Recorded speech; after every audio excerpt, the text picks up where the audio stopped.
So we mentioned the plan of shaitan, all of his plans entail selling you an insecurity or creating an insecurity and then selling you something that's haram to deal with that insecurity. So let's take, for example, the two specific things that shaitan actually mentions in his tantrum as he's talking about how he's going to lead us astray. He says two things that seem very awkward. He says that, as a result of me coming to them from in front of them, from behind them, from their right, from their left, what are they going to do? He says, فَلَيُبَتِّكُنَّ آذَانَ الْأَنْعَامِ وَلَآمُرَنَّهُمْ فَلَيُغَيِّرُنَّ خَلْقَ اللَّهِ. That as a result of my da'wah to them, they are going to cut the ear of a cow or of the cattle. فَلَآمُرَنَّهُمْ, and then I will command them, فَلَيُغَيِّرُنَّ خَلْقَ اللَّهِ, and they will change the creation of Allah subhanahu wa ta'ala. So all of a sudden we're hearing about cows' ears and we're hearing about the changing of the creation of Allah subhanahu wa ta'ala. What does that even mean? And why is shaitan bringing these two things up as like these primary things? Because if you're reading these ayat, you're thinking he's going to talk about murder and he's going to talk about adultery and he's going to talk about these types of things. But let's go back to that equation that we mentioned. Shaitan tries to create insecurities.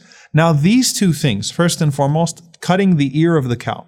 What's being referred to here is a good luck charm or, superstitions, horoscopes. People wear rabbit ears or some type of tooth or whatever it may be, right? Something that belongs to an animal or some sort of good luck charm.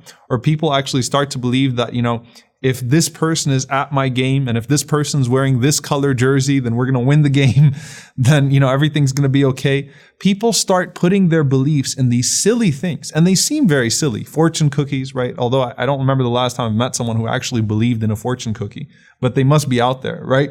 But people start believing in these little things, and they start believing that those things actually can affect their outcome in life, right? Now, what is the insecurity? The insecurity here is the ultimate insecurity that you're not sure that Allah is really in control.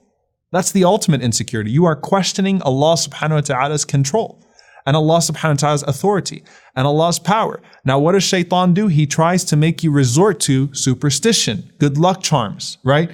These little things. Wear this and it's going to save you.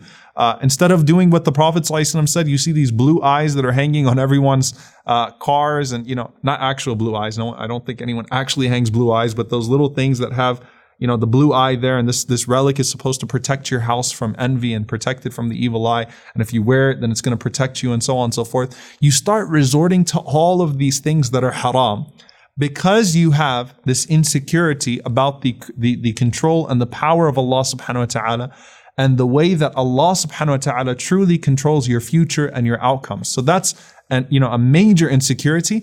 And the second one, that they will change the creation of Allah subhanahu wa ta'ala. One of the ways that you can clearly, identify insecurity in a person is when they start to alter themselves.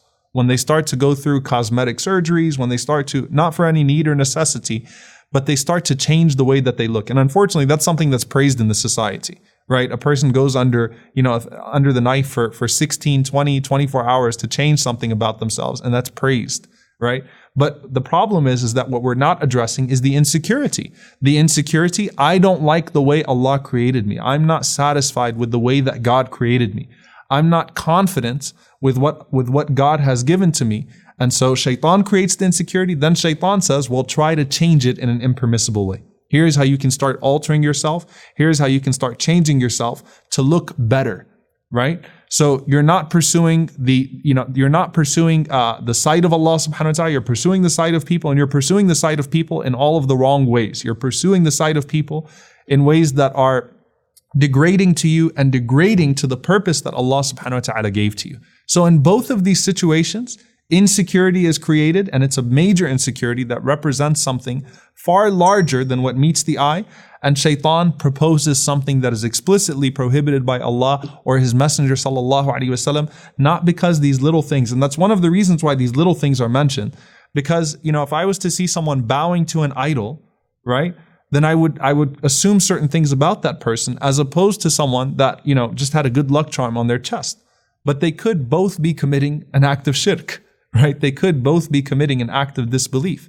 It's not about the size of the idol, right? If you're worshiping a huge Buddha statue, or if you're worshiping a teacup, right, that has a picture of a Buddha statue, or of your favorite, pop star, whatever it is.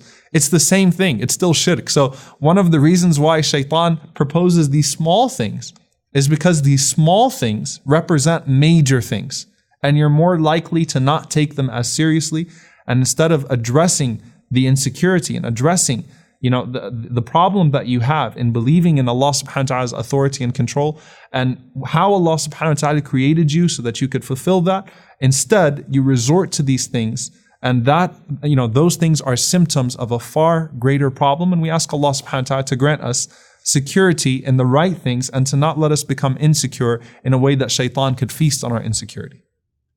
Assalamu alaikum wa rahmatullahi wa barakatuh. I hope you enjoyed and benefited from this video. If you did, then please do share it. And if you'd like to follow the rest of the series, then please do click on the top box. And if you'd like to see all of the other episodes and the other videos we have to offer, then please click on the box under that. And don't forget to subscribe to the channel for more amazing content.